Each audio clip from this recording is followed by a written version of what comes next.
Hey guys, welcome back to I'll Read You What She's Reading. I'm Kennedy. I'm Michaela. And I'm Reggie. And today's episode is SJM Hot Takes. Yeah, I'm actually so excited about this episode. Me too. Before we get into your guys' hot takes, we have some exciting news. Very, very exciting. Those of you who are watching on YouTube are getting a sneak peek at our licensed SJM merch. Yes! You guys, Long time coming. we have been waiting since November for this. If you are listening, go to our Instagram or go to our TikTok. We've been posting sneak peeks of this. We're just really excited. We've been waiting a long time for you guys to see this and to be able to get your hands on it. Friday, June 28th is when these items will hit our website and you can pre-order them. I am so excited. And you're going to want to snag one because we have put a lot of effort into these and we wanted to make sure that it was something you guys were also going to love. So go check them out. We're really obsessed with the designs, but I'm honestly even more obsessed with the quality. The Oh, quality of all three items is chef's kiss. Mm-hmm. The tea is the same tea that you guys know and love, but we think you guys are going to love them. Yeah. I can't wait to hear everyone's reactions to everything. It's going to be so great. There's something for everybody. Back to what you guys are really here for, the SJM hot takes. Heck yeah. And I want to say, and I'm sure they want to say as well, thank you guys so much for all the responses we got. Holy cow. So many. Absolutely insane. There's no way we'd be able to read, even all of us read all of any of the responses except for the percentage ones, but my jaw was on the floor when I opened and saw how many we had, even within 30 minutes. So you guys are always giving us 100% and then some. Before we start the episode, this is going to be spoilers for every SJM book series. So if you have not finished anything, probably should just come back once you finish all of the series. So just would hate for something to be spoiled for you. Good point. Let's get into it, shall we? Yes. Mm-hmm. Our first question we asked was, who do you ship Elain with? And Michaela, who do you ship Elain with? I feel conflicted. I have conflicting feelings. I don't know. I also, okay, here's where my conflicting feelings are. I think it would be really cool for the first time in SJM history, a mate to not end up with another mate. Reject the bond. Yes. That was, and it's I really like Lucian. Big fan of him. It's just I want to see something different than what we've normally gotten. All I want is things to be messy. Mm-hmm.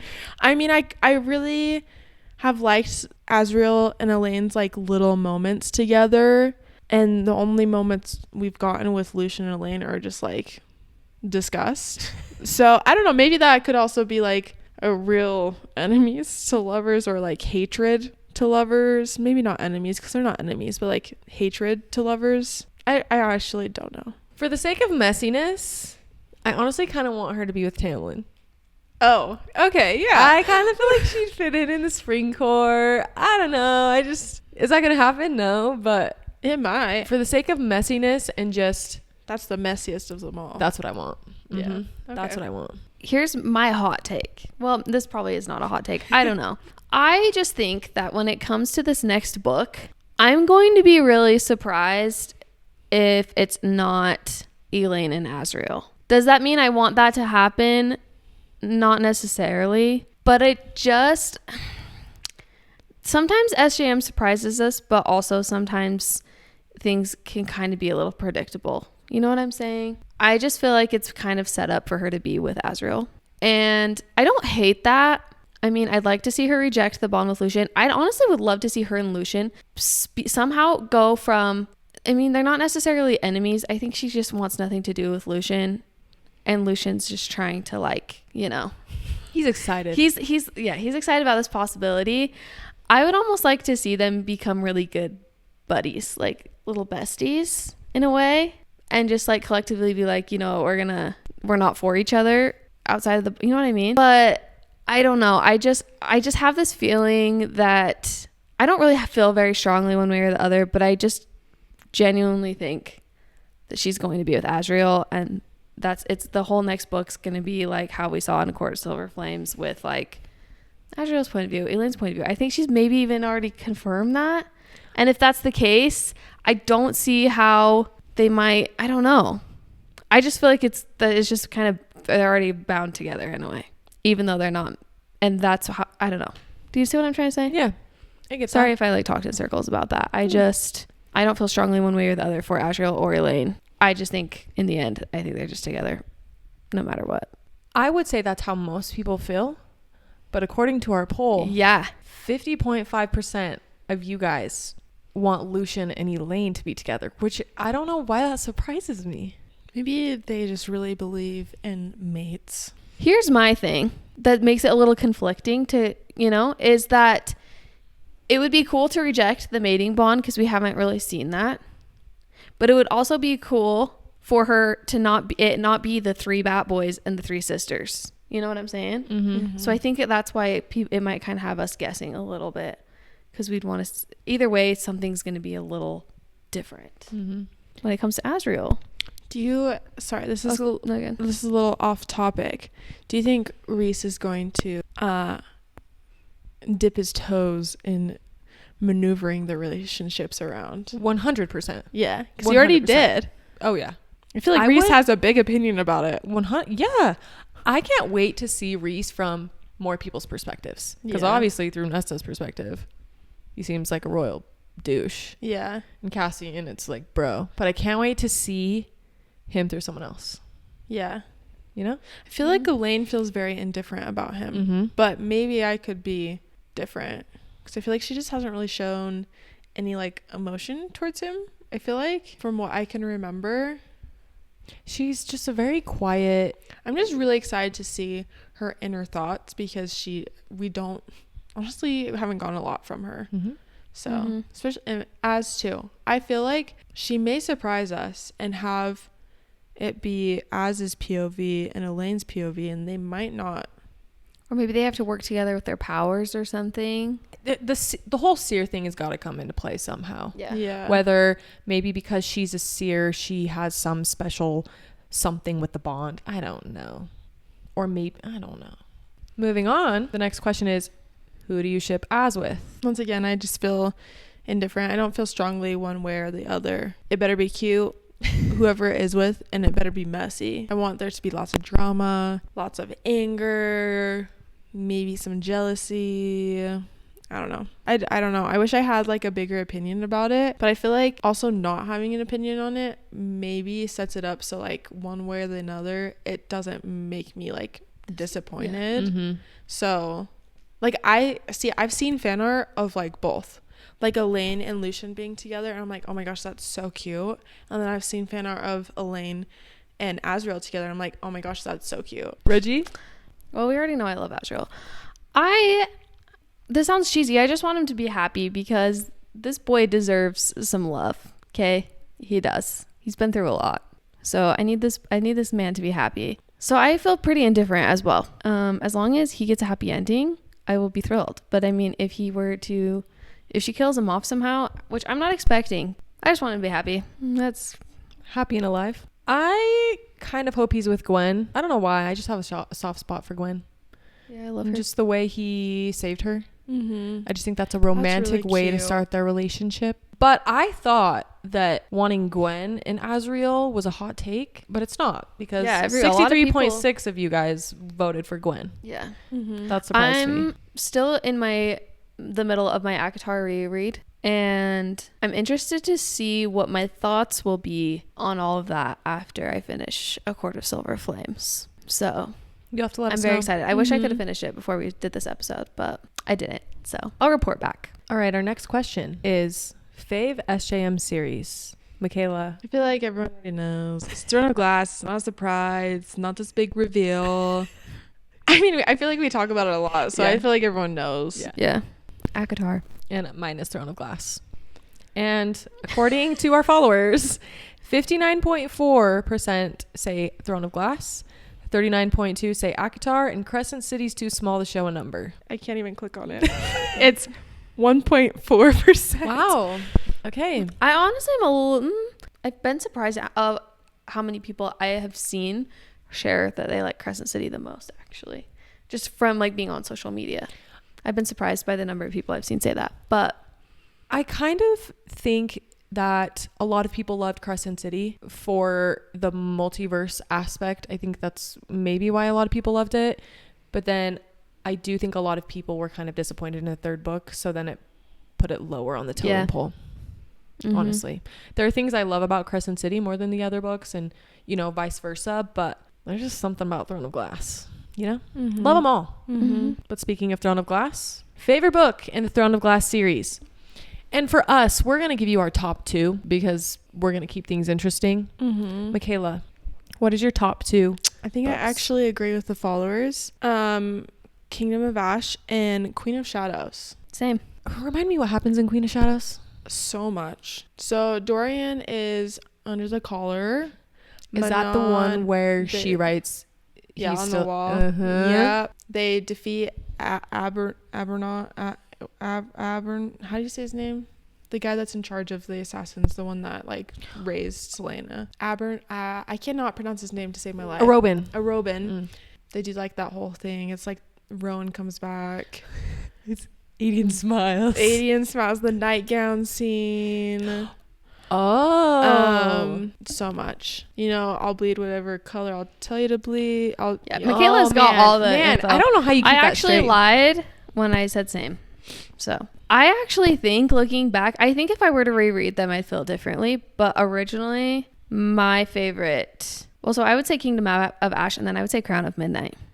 You really liked Crown of Midnight. I really loved Crown of Midnight. Yeah. I remember like finishing that, and like I had just moved into my house. I was sleeping on a mattress on the floor, and I was like jumping up and down on my mattress.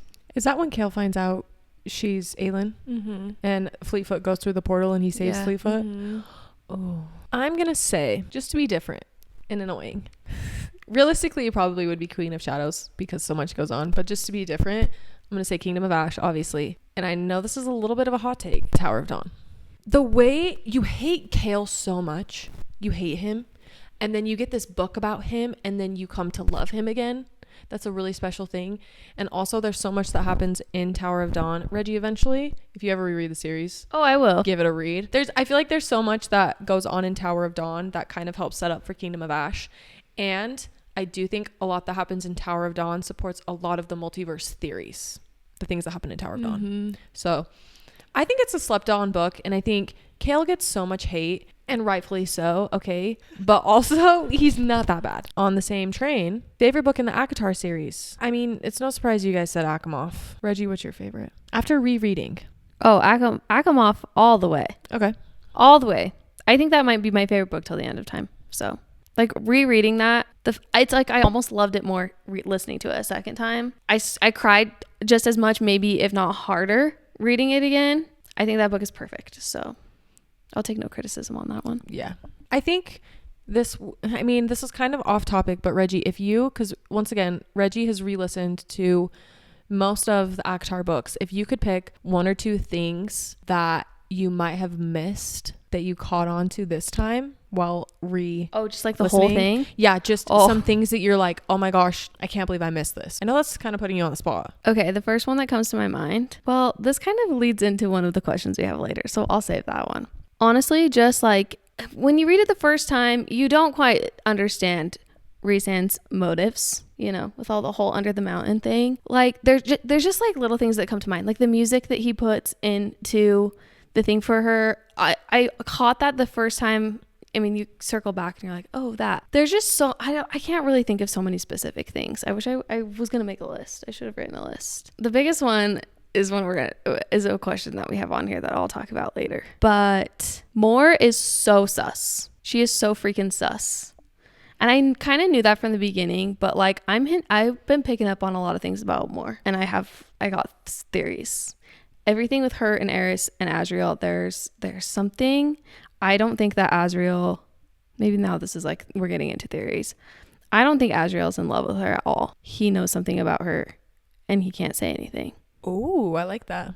Yeah. Okay. Messy. And Eris is a good guy and Moore's the bad guy. I would be the so next here for book, that. She has said that there's betrayal, and Moore is going to betray the inner circle, and Rhys is going to crumble. There is something I feel so strongly about this, and so I've been picking up on a lot of things about why she's sus. And I mean, that could be like a whole other thing, but You might have to share that once we she's get to always theories. gone. Anyways, Moving on, favorite book in the Crescent City series. You guys voted for House of Earth and Blood. It was 50% House of Earth and Blood, 38% House of Sky and Breath, and 11% House of Flame and Shadow. I was getting confused because the colors on this pie chart, I thought were following the colors of the book. I was like, oh, how convenient, but they're not. The ending, I will say the ending of that first book, I mean, the ending of every SJM book is just chef's kiss. So great. She's got those last 100 pages Yeah. down pat. I writes those first.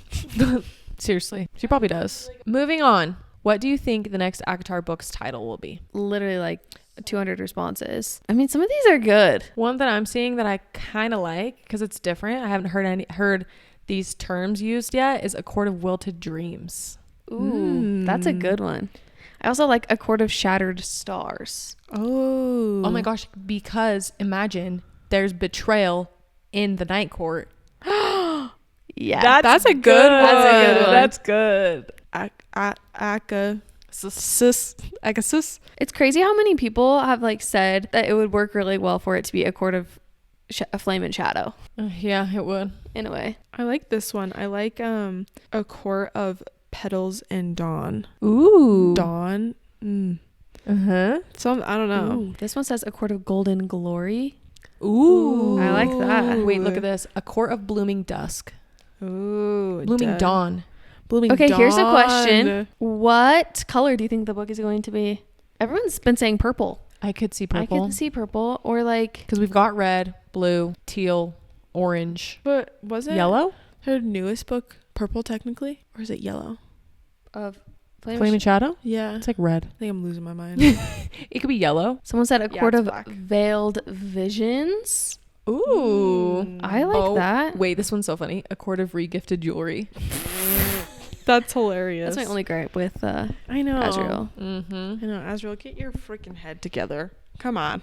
Well done, everyone. Yeah, we those were appreciate great. you. Yeah. All right, are we jumping into this next topic? We are. We So our are. next question, which once again, we had 241 responses for this, which is actually wild. Do you think Tamlin deserves a redemption arc? I would love it. Yes. Michaela? No.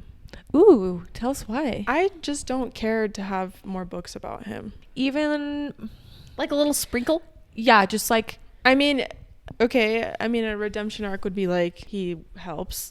are you saying you don't want one from his perspective type of a Yeah. thing? Okay. Yeah, I don't think I'd want a whole book from his perspective, but I would like us to have good feelings towards Tamlin towards the end of the book. Anyway, I don't know why, and I think with my first read, I was like, you know, because everyone starts it off and they're like, oh, Tamlin, you know, and then the next book happens and then you're like, oh. The second reread, I was really thinking about it and I'm like, you know what? I think poor little Tamlin is just misunderstood, and I really think this could jump into theories. I think that there's something we don't know about him that is just making his actions kind of hard to, what's the word I'm looking for? Justify. Like there's a theory that Amarantha was his mate. I don't know what you guys think of that theory. No. I'm not saying I believe it, but if you look at it, like some of his actions could make a little more, not saying that what he did was okay by any means, but I think that there is something that's kind of like haunting him. I don't know. I have so much I could say and I don't want to like talk about it for too long. So I'm just trying to, I don't know. You guys can. No. I just don't have any feelings towards him. I would rather see more story from like Azriel, Elain, Lucian. I just don't really care to. I think reading the responses, a lot of people feel the same way. Yeah. I would love to maybe see him maybe become accepted and hang out with the inner circle every now and then, because, you know, he did save Rhys's life when it comes down to it. Well, have you seen? Be happy, Feyre. Yeah, and Touched my heart. the same plea that Tamlin makes for to Amarantha to save Feyre is what she says to Tamlin for him to save Rhys. See, love the parallels. Yeah. I like that parallel. I do. Some people have said he already redeemed himself a little bit by like saving Elain That's what I think. and saving Rhys. Mm-hmm. I can see that. I don't think he needs to be like best friends with the inner circle and have anything. He doesn't have to even have anything to do with them. I would just like to learn something about Tamlin that might be a little shocking, that might have us be like, oh, like maybe feel for him a little bit more.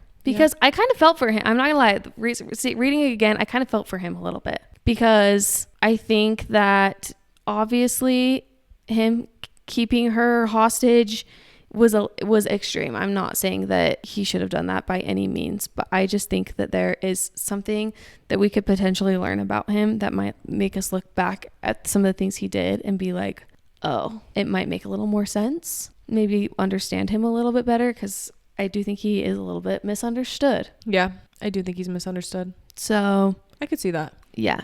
Guys, I just read the most wild thing that someone said. What? And I kind of love this because, okay, this is kind of getting to theories. You know how people say that Reese is like cousins to Maeve? Whatever, they're related. Listen to this. Am I making this up, or didn't Maeve have Daimati powers and was able to trick Rowan that Lyria was his mate?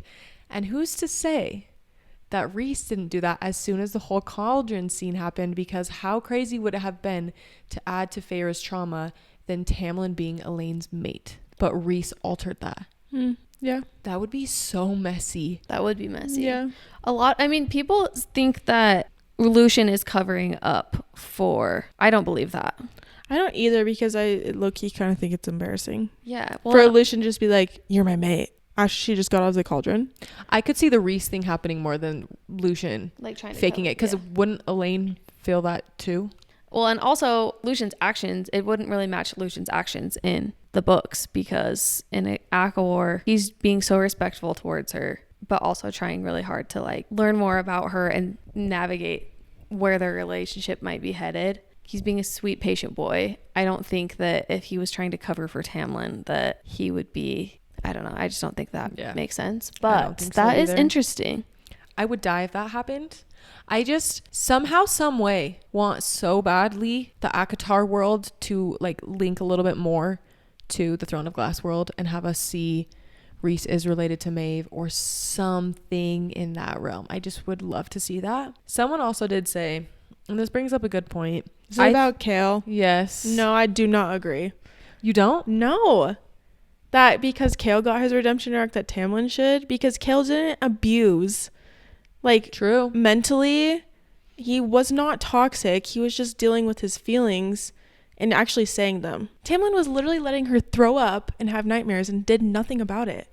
I'm just playing devil's advocate for 2 seconds because I don't know if I necessarily believe this. But what about the way Rowan treated Elain? Yeah, but the thing is like, I think they were doing it to each other. Like, she was acting like a freaking biatch to him. He was acting like it back. It's like Faye wasn't acting like that towards Tamlin. True. Yeah. I mean, if it does happen, I just don't think Kale and Tamlin like comparing them. They don't compare at all. I don't think they compare at all. Someone said this, and I know that maybe there's a better response that kind of like wraps this up that we got, but this is just one I just saw, that he deserves a redemption arc because he has a ton of trauma and I think anger towards himself with his father and the time while Amarantha was under the mountain, particularly when you think of the last 50 years of having him to watch his friends sacrifice themselves for him, only for him to essentially fail them and let them down in the end.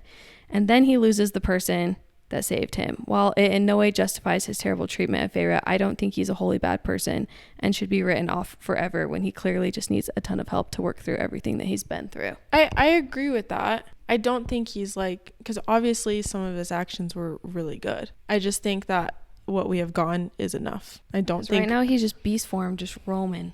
Are we just going to let him... Is she just going to let him I like this response. That?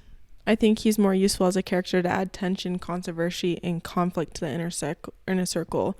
Would a redemption arc develop that plot much? True. Yeah. I don't know. The possibilities are endless. Give me just like a, hey, Sprinklord's thriving. Yeah. Yeah. Yeah. Yeah. That's good enough. Yeah. Just a tiny, tiny little sentence. Yeah. Sprinklord's good. I don't know. I just don't think it needs to. Not a huge plot point. Yeah. I agree with you. Unless Elain and Tamlin are going to be together. That's the only way that I want for him to be super involved in the plot. That's the only way. Is if him and Elain are together. Here's the thing though, is like, how is that going to come into play? Like, how is that going to initiate? Elain goes to help him plant some flowers in the spring court. But like right now, he's not really in the spring court, is he? Isn't he just in his beast form roaming around like... Elain is the only one that can get through to him in his beast form because she is a seer. I don't know. Honestly, see. I'm just stoked to see what happens. So, Okay, now we're moving on to your guys' favorite SJMU theories. Once again, we got a ton of responses, so if we don't share your theory, don't be sad. It would take We've us all read day. it. We're obsessed with all of them, but we can only read so many on a short podcast episode. Reese's Valg. I need I something don't about like the evil Reese theory at all. I Okay. think it's kind of fun, but I don't think it would ever happen. for the I would love to read a fanfic of Evil Reese, someone writing Mhm. something like that. Yeah. It's not going to happen. No. Sarah J Maas is not going to make Reese evil. It would No. ruin all of the other books for everybody. 100%. She's not going to. No. Shout out to this person who said, no theories. I only care what the author puts on paper. Yeah. Yeah. Yeah. This is all fun and games just to see how people's brains work. I don't expect any theory to become legit. Yeah. We learned that after a House of Flame and Shadow. Yeah. What I was going to say is, what if someone, because Amarantha was, I don't know what I'm saying, like projects someone as Reese, or like as like pretends to be Reese, and does all of this evil stuff. That could be kind of fun, but it's not really Reese. Yeah. I don't know how it would happen, like logistically with all the magic With stuff. a witch. Yeah. A witch could do it. A witch. Sign up Manon and she'll come in. The bone carver. Oh, shut up. I actually love this theory. I kind of want to cry. Oh no. When the witches go through yielding, the power has potential to transport them between worlds. So the 13 could still be alive and living in various universes. I would love that. That'd be really cool. You want to know my favorite theory that did not happen in Crescent City? The theory where Bryce was traveling to different worlds and she ends up traveling to the underworld and she sees like Sam and Nehemia. I would have died. That was my favorite theory. Yeah, same. Yeah. These are all just for good times. I really don't believe in any of these because I feel like I was very let down with the House of Flame and Shadow. Flame and Shadow. Yeah. So these are just like all fun, silly games. Because you do have to be realistic. Like, an author can only do so much in a book. There's only so much they can do. My favorite, this one, that Dorian became immortal. I agree with that one. 100%. Yeah. We'll love that. Yep. That's the one I said. He's immortal. He is immortal. Okay, a lot of people have been saying Caltaine is the Surreal. I've seen that a lot. I've seen it too. I don't believe it. I would love to know what evidence supports that theory. I'm sure Yeah. someone somewhere has some evidence. It's like the cloak, because like Elain gives her like the cloak, or Selena, whatever. But the thing is like isn't there more than one cereal? Yes. Maybe she's just that specific one. Yeah. I've actually never heard this theory that Gwen is Tamlin's daughter. I've heard that, but I don't. Wait, do we know who Gwen's mom is? I don't know. The whole Faye thing is just so messy when it comes to age. Yeah. I like this, and people are supporting me on my theory of Moore. I agree with you. Yeah. There's something sus about Moore. Yeah, well, and she has this estate that she just disappears to. I would love don't know. that. I would love more being evil. I think that would make things Well, so and interesting. I know that like Az has got to know something, but I feel like Amaranth's got to kind of know something. See, someone says Moore's the traitor. Someone also said Fury and Amryn are from the same world and I will die on this hill. Okay, I googled this. SJM has confirmed that Amryn is, this is an Old Testament angel. She's something angelish. Which maybe she's like kind of how there's angels in Crescent So City. SJM has said Amryn is basically an Old Testament angel. Not one of those angels with the pretty white wings. Hers are more like wings of raging fire. Think angel of death, that sort of angel. Essentially, she's an angel assassin that got tired of doing a god's dirty work and became curious about what else was out there. So people think that might correlate to like the angels in Crescent City. I mean, she knows the tongue. I mean, that would make sense. Ooh, someone says they like the idea that Elain could be a villain. They've read theories that she has Volg in her, and that's why she doesn't like Lucian because of fire. I don't know. I hope this isn't necessarily a theory, but I hope it's something that's addressed in future ACOTAR books. I hope we understand more about their mom, because obviously something about their mom is the reason that they were able to go into the cauldron and become Fae. So I hope we learn maybe why. Oh, let's get into hot takes now, yeah? Sorry. just Tell us. transitioning for us. I don't like Cassian and Nesta together. Really? Wow. Yeah. So Please elaborate. Yeah. I'm interested to see how my thoughts on this change after I read A Court of Silver Flames. But Cassian like never stands up for Nesta. I also heard that he never tells her he loves her. Yeah, he doesn't. I don't know if that's actually true in the book. I just saw a TikTok that said So he never you're tells saying that Nesta like deserves more, or you just don't like them as like a couple? I just don't know if I don't know. Like Rhys and Nesta have this, like beef. And Rhys is hard on Nesta. And Cassian, from what I can recall and from what I've already read, Cassian just kind of sits there and lets Rhys go off on her, like be kind of mean to her. From what I remember, that seems accurate. And I also maybe it's just because the last book is just, there's just so much sex that it almost feels like, I don't know. I mean, there were some really good moments with them together in A Court of Silver Flames for sure. Like the whole blood right thing and all that. Like, I don't know. There's just something that I don't know. I just don't really love them as a couple. And I think also what we got of them in Crescent City, I wasn't like, oh, I just don't really feel much. Okay. That's a little hot take. That is a hot take. I don't think I've ever heard that before from at least you. You heard it here first on I'll Read What She's Reading, because I've never heard that hot take and I like it. Thanks. I like that it's unique. Yeah. Thanks. Okay, this hot take says, never, ever, ever, ever, ever read Assassin's Blade first. I'm going to respectfully disagree. Here's maybe my hot take. I think, well, maybe this isn't a hot take. I don't know. I think whatever order you read it in originally is the order that you believe that it should be read in. I also agree. I feel like we get a lot of messages asking, what order should I read Throne of Glass in? Which I love that people ask, but I never know what to say because I don't know what to tell people. I think it doesn't matter what order you read it in. All that matters is that you read it. Yeah. I agree with that.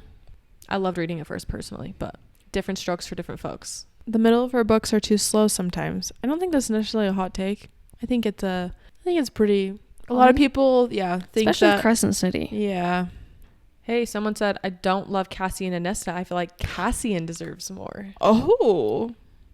Don't do my girl Nesta like that. I know all you guys are saying you want a Tamlin redemption arc and then you hate Nesta. I get it.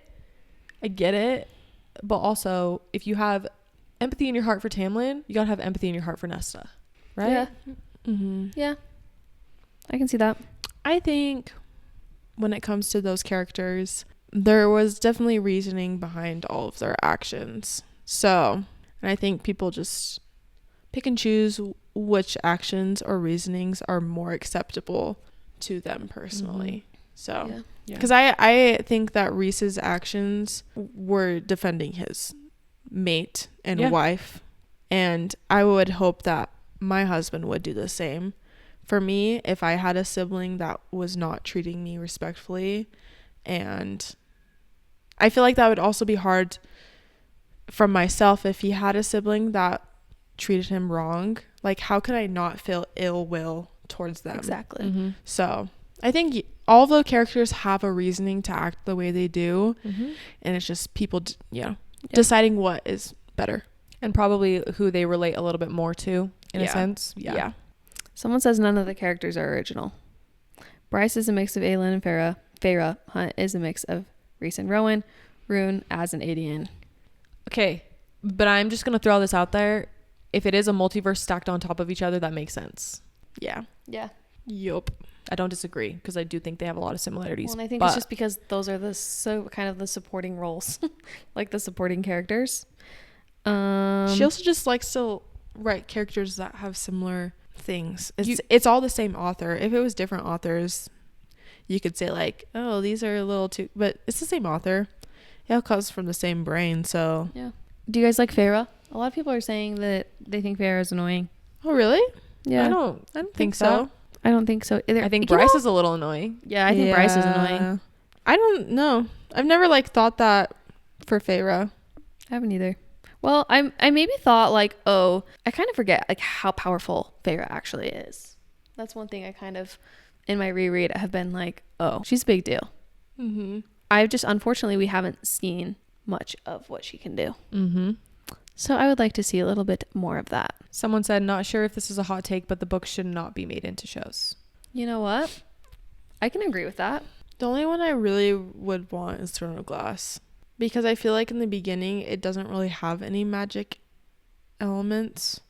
I mean, it does sort of, but I feel like ACOTAR would just be harder to. Here's why I think. Here's also why I think ACOTAR would not be as good. Like Throne of Glass would be better because ACOTAR would come across maybe a little too cheesy because of how much romance and all of that is in there. I think it might feel a little too cheesy. Hopefully they could do it well and not make it seem so cheesy. Not that the books are cheesy, but you know, like there's some things that you just are like, you put this on a screen and it might come across. You just have to do it so perfect. I think it would be a lot harder to mess up Throne of Glass. What? Sorry, I just saw something. Crescent City should have stayed in the drafts. Ooh. That was not me. That's what someone said. Ooh. This one, someone said, the first few Throne of Glass books are not as boring as everyone makes them seem. So much happens. I agree with that. I am a person who thoroughly enjoyed every second of Throne of Glass. I bought the first book not knowing who SJM was, hadn't even heard of ACOTAR before, and I read the first Throne of Glass book and I was like, I need the rest of the series. Like, I knew I was going to be obsessed from the first book. So, I didn't know what I was leading myself to. I would say the only one that I had a really hard time with was Heir of Fire. Yeah, I would agree with that Just one. because, you know, and I think it's a lot, that's not a hot take. I think everybody struggles with Heir of Fire. I've even seen some people say that they stop reading Throne of Glass because of Heir of Fire, because Manon's chapters. Honestly, if I went back and read the book, I probably would love Manon's chapters, but when you're first introduced to her, you're just not impressed and not obsessed. Someone said this as a hot take, and I agree with it, that Rhys and Feyre bonding themselves together for life is dumb. Very dumb. Very dumb. And I can agree. I don't like that. Remind me, why did they do it again? Because they love each other so much. I don't know. But also, I'm like, this is kind of hard now because they have a child in play now. I wonder why she made that choice. Maybe we'll find out. Yeah. There's got to be a reason why she did that. I mean, as a mother myself, they also knew they were wanting to have a baby, like, ASAP. So it's kind of like... Okay, I have one more hot take, actually. I don't want to say hate. I don't love that Feyre got pregnant and they had a baby. Yeah. I wish we would have seen more maybe of her not with baby. Love next to death. That's adorable and cute, but I kind of wish she wouldn't have gotten pregnant. Or it could have been like some sort of time jump. Like it just seemed very sudden and impulsive. And I mean, if you want to start a family, like all the power to you. But I just feel like it doesn't make sense with the timeline, like how these worlds work, with how old they, like Feyre literally is still in her 20s. I don't know. But Rhys is 500. He wanted a family. He's waited a long time. He's waited a long time. But the thing is, I think Nyx is so cute, and like getting that perspective of how everyone is like so soft for him. I think that aspect of it is just like so freaking adorable. Yeah. Like when which we haven't even gotten that yet. Nesta. Yeah. And Crescent City. I did cry that part. That was like so sweet. Yeah.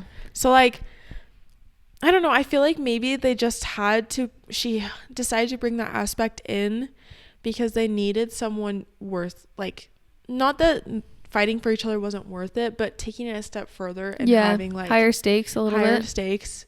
Yeah. With having a kid involved. I like that too. So I also am interested to see how it's going to work with like how Nyx is going to age if we're not having any crazy time jumps in these next few books. Because how many books? Is there 2 left? How many has she said? I think that's like the rumor. I don't know if it's like confirmed, but I think that's the rumors. There's going to be... Yeah, because I want to say, I heard, and I don't know if this is confirmed, so don't quote me on it, that after this next book, it's going to be a multiple POV book like Kingdom of Ash. I would love that. So it'll be like, we kind of have everyone's little story, and then in the end, it's going to be like Rhys, Cassian, Nesta, Elain, Feyre, Az. They're all going to be separated. Be in there. Yeah. At the end of this next book, and then it has to be multiple point of view. I would love that. There you have it. There's so much more we could talk about, but we just thought in spirit of our SJM merch, we needed to do another SJM episode. So we hope you enjoyed it. Yeah, it's so fun. I could talk about SJM stuff for hours. Same. I will say one last thing. Please do. I don't know if this will ever happen, but I would die if somehow Nyx and Elain and Rowan's child somehow crossed over. Maybe that's her next series. I kind of love the idea of almost like a Young Avengers, but all the young kids in her series having their own series after all of this. Yeah. I Because kind of what love if that idea. a child, teenagers, young adults, like accidentally opened a portal and it just so happened to fall into like Nyx, like Nyx is just hanging out or something like that. Like just how fun that kind of situation would be. She said that her new series she's writing is like still within the same world. She's revisiting one that she Universe. misses. Yeah, what she that's just said. the only thing she said. Yeah. Fingers crossed. We shall see. All right, guys, that's our SJM Hot Takes episode. We hope you enjoyed it. It's all fun and games. Don't take anything too seriously. We love SJM. We love her books. We could never write anything like she writes. No. So we love her. As a reminder, the merch you're seeing on us goes live on Friday, which is June 28th. So hop onto our website and snag yourself one. It's a pre-order and it will go for a week. We'll see you next week, guys. Bye.